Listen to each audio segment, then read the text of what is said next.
बेरोजगारी का ये आलम है कि सबसे ज़्यादा बेरोजगारी 70 सालों में अभी है। इतना टैक्स देने के बावजूद भी आज जो है व्यक्ति को चिकित्सा और शिक्षा में बेहद ज़्यादा खर्चा करना पड़ रहा है। कोई भी इनके वादे हैं वो वादे पूरा नहीं कर पाए हैं। जो टैक्स के नाम पे जो पैसा जा रहा है गाँव का, किसानों का, सब ऐसे ही लुटाए जा रहा है वोट बैंक बनाने के लिए। हम गरीब के ना हॉस्पिटल भी जाओ ना तो नंबर लगाओ, पैसा ला तो तुरंत चला जाता है अंदर। सरकारी रहे पर कहीं भी रहे, छोटो लोग को कोई अहमत नहीं है भैया। हाल ही में एक रिपोर्ट आई है, इस रिपोर्ट में कहा गया है कि देश की जनता जो है वो उद्योगपतियों से ज्यादा टैक्स दे रही है। हाँ। तो क्या उस टैक्स के पैसे का सदुपयोग आप इस सरकार में देख रही हैं? क्या लोगों को शिक्षा, स्वास्थ्य जैसी बुनियादी सुविधाएं मिल पा रही हैं? वो तो आप भी देख रहे हैं, हम भी देख रहे हैं, जनता भी देख रही है कि किस तरह से जनता टैक्स पेयर के पैसे को यहाँ पर कोई एक बंदे के लिए करोड़ों रुपए खर्चे जाते हैं। 2000 करोड़ रुपए हमारे माननीय प्रधानमंत्री की विदेश यात्राओं पर खर्च हो रहे हैं। 8500 करोड़ के वायुयान में अकेले घूमते हैं।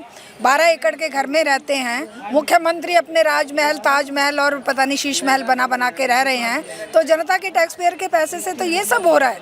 या पूंजीपतियों के करोड़ों के लोन माफ़ कर दिए जाते हैं। जनता की संपदा को कौड़ियों के मोल बेचा जाता है और वो भी लोन जो लिए जाते हैं वो लिए जाते हैं हमारे सरकारी बैंकों से और उन बैंकों के लोन फिर माफ़ कर दिए जाते हैं।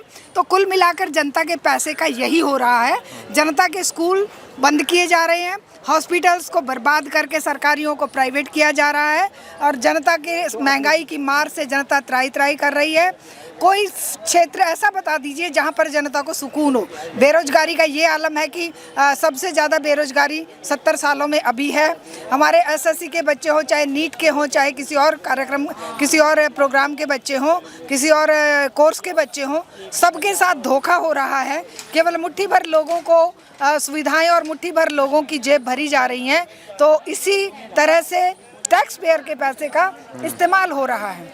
आपने विदेश यात्रा की बात की, अभी हाल ही में जो चीन की विदेश यात्रा प्रधानमंत्री ने की है उसका हासिल आप क्या देख रही हैं?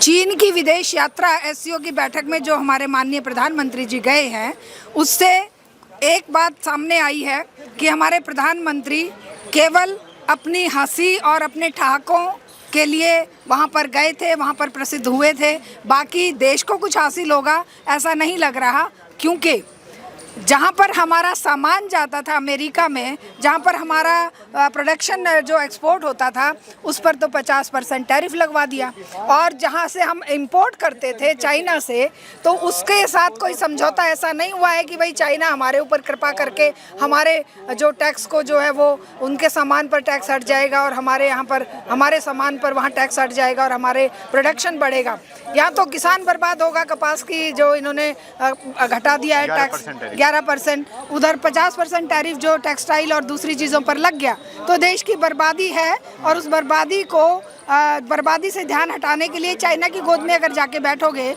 वही प्रधानमंत्री, वही बीजेपी जो स्वदेशी का राग अलापते हैं, झालर और राखी पर ये जनता को कहते हैं कि आप मत करिए, आप मत खरीदिए और खुद एक चीज़ जो है इनकी विदेशी होती है। चश्मा विदेशी, घड़ी विदेशी, कपड़े विदेशी, गाड़ियाँ विदेशी, हवाई जहाज़ विदेशी। कोई सामान तो देशी बता दीजिए। होना तो ये चाहिए था कि जो एमएसएमई के जो बेचारे प्रोड्यूसर थे उनको सुविधाएं मिलती, जो हमारे उद्योगपति थे, जो छोटे उद्योग वाले, बड़े बड़े को तो मिल रही है, वो उद्योगपति नहीं रहे, वो बिजनेसमैन हो गए। देश की संपदा को चुराने वाले हो गए। टैक्स पेयर के पैसे से खड़े किए हुए जो हमारे संसाधन थे उनको लूटने के लिए पूंजीपतियों को दिया जा रहा है सब कुछ। लेकिन देश की जो आम जनता है उसके टैक्स पेयर के पैसे को इस तरह से लूटा जा रहा है और जनता को उलझाया जा रहा है। चाहे वो चीन की यात्रा के नाम पर, चाहे अभी जीएसटी कम कर दिया उसके नाम पर, चाहे धर्म के नाम पर, कभी कोई यात्रा, कभी कोई धार्मिक इनका ये रहता है और आपस में लड़ाने का काम, आपस में इन लोगों को एक दूसरे के खिलाफ खड़ा करने के लिए ही ये काम कर रहे हैं। बाकी और जनता की टैक्स पेयर की, जनता जिस पर्पज़ से टैक्स पे करती है कि हमारा सरकार ध्यान रखे, ना बेटियों की सुरक्षा हो रही है, ना बच्चों को रोजगार मिल रहे हैं, ना बच्चों के लिए स्कूल, कॉलेज, यूनिवर्सिटियां बन रही है और ना ही हमारे देश में महंगाई कम हो रही है। तो टैक्स पेयर का पैसा केवल मुट्ठी भर लोगों को जा रहा है। टैक्स कलेक्शन पे जो है विचार होना चाहिए।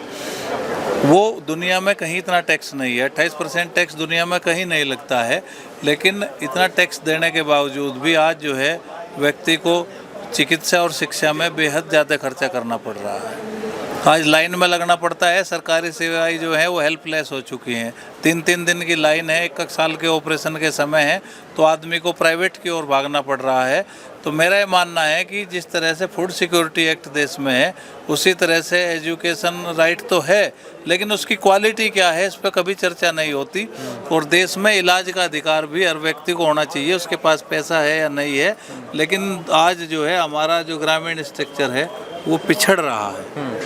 कहीं ना कहीं हमारा जो बुनियादी ढांचा है वो भरभरा रहा है और वो एक दिन गिर ना जाए, क्योंकि शिक्षा का निजीकरण हो चुका है। और ये चिकित्सा में, हेल्थ में भी हमारी करीब करीब यही स्थिति है कि अगर इंश्योरेंस नहीं है तो हम इलाज नहीं करा सकते। और इलाज इंश्योरेंस जब से आया है तब से इलाज कई गुना महंगा हुआ है। इंश्योरेंस के नाम पे हम देखते नहीं हैं किसकी क्या फीस है, क्या कॉस्ट है, लेकिन बहुत महंगा इलाज हो गया है। एक सर्जरी 5 लाख रुपए से कम नहीं है। तो जो ग्रामीण अर्थव्यवस्था है, जो ग्रामीण भारत के लोग हैं, आज शहरी और ग्रामीण अर्थव्यवस्था के बीच भी बहुत लंबा गैप हो चुका है। तो उस स्थिति में आज हम सरवाइव नहीं कर पा रहे हैं। तो इस देश में जो टैक्स का कलेक्शन है उसका कहाँ पे खर्च किया गया है सरकार द्वारा, इसका तो मेरा मानना है एक श्वेत पत्र जारी होना चाहिए। टैक्स 2 तरह के होते हैं, एक है डायरेक्ट टैक्स और एक है इनडायरेक्ट टैक्स। माने डायरेक्ट टैक्स जो कंपनियां हैं या नौकरी करने वाले लोग हैं वो डायरेक्ट टैक्स देते हैं, इनकम टैक्स देते हैं। लेकिन जैसे आटा है, चावल है, दाल है, माचिस है, ये रोड पर आप चलते हैं, जो जनता चलती है, ये सारे चीज़ का पर टैक्स जनता देती है, वो विभिन्न माध्यम से देती है। उसका आप 96% उसका उससे आता है, उस टैक्स से, माने इनडायरेक्ट टैक्सेशन से जनता के ये टैक्स। लेकिन जनता को जो सुविधा मिलनी चाहिए वो कोई सुविधा नहीं है। जनता को सबसे ज़्यादा ज़रूरत क्या है? उसके बच्चे की पढ़ाई और उसका इलाज और घर में रोजगार, काम। ये 3 चीज़ अगर सरकार कर दे तो जनता की समस्या बहुत दूर तक हल हो जाएगी। लेकिन टैक्स तो दे रही है, लेकिन वो टैक्स वो जनता के लिए जो मिलना चाहिए सुविधा वो नहीं मिल रही है सुविधा। भाजपा की सरकार गरीबों के लिए, आम आदमी के लिए कितना समर्पित है? ये बिल्कुल झूठी बात है, बकवास बात है कि बीजेपी की सरकार है। तो इसका तो जो वादा किया था एक एक करके उठा के देखने से तो आपको पता चल जाएगा। हम 2 करोड़ नौकरी देंगे सत्ता में आने के पहले। गैस का दाम बढ़ गया तो स्मृति ईरानी सड़क पर आती थी, वो गैस का दाम दुगना हो गया। और इसी तरीके से 15-15 लाख रुपया काला धन जब्त करके देंगे, हर खाते में जाएगा जनता के खाते में, वो भी बकवास बात आई। नोटबंदी से काला धन आएगा, वो भी बकवास बात आई।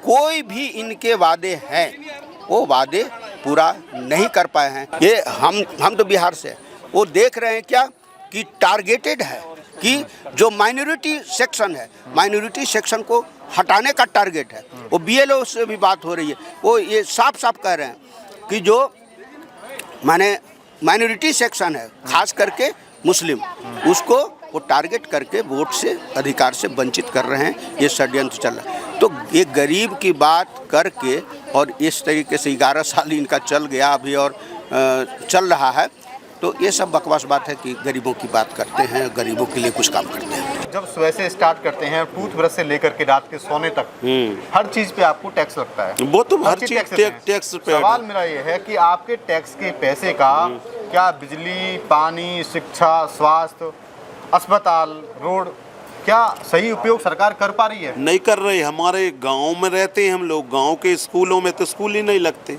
बच्चे ही नहीं। तो सरकारी मास्टरों को तो फ्री की तनख्वाह मिल रही, हमको प्राइवेट स्कूलों में पढ़ा रहे हैं तो उसमें तो पैसा देना पड़ रहा है, मोटा रकम।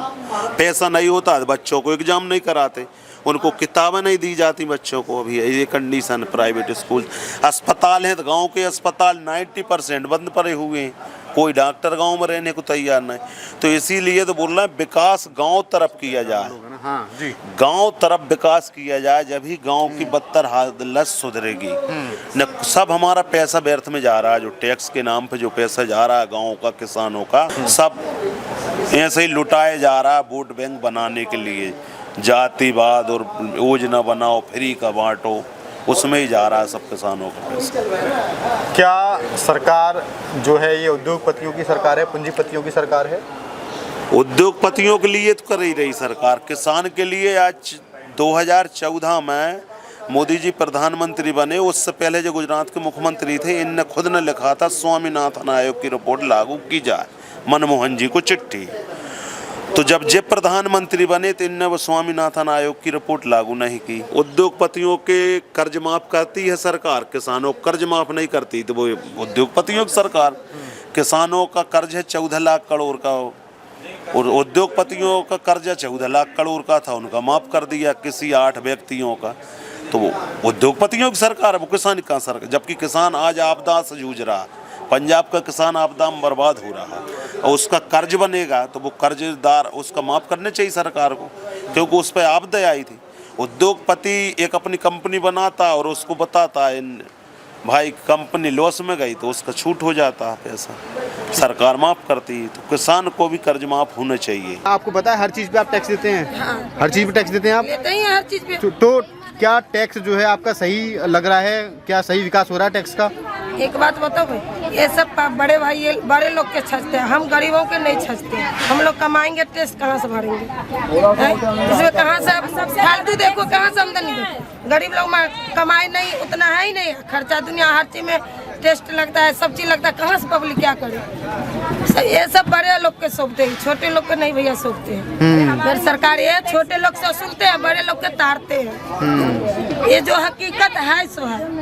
हम गरीब के ना हॉस्पिटल में जाओ ना तो नंबर लगाओ, पैसा ला तो तुरंत चला जाता है अंदर। सरकारी रहे पर कहीं भी रहे, छोटे लोग के कोई अहमत नहीं है भैया। जितने पैसे लगे अहमत है जितने छोटे के जाओ, अम्बेडकर जाओ, कहीं भी जाओ, कोई अहमत नहीं है। ये महीना 15 दिन है तो से लोकनाथ साहब लाइन लगा के आ गए, दिन भर बैठ के मिला ही नहीं चला। बड़े लोग आए, पर्ची कटाए, अंदर घुस गए। यही हाल है, जो है सो हकीकत है।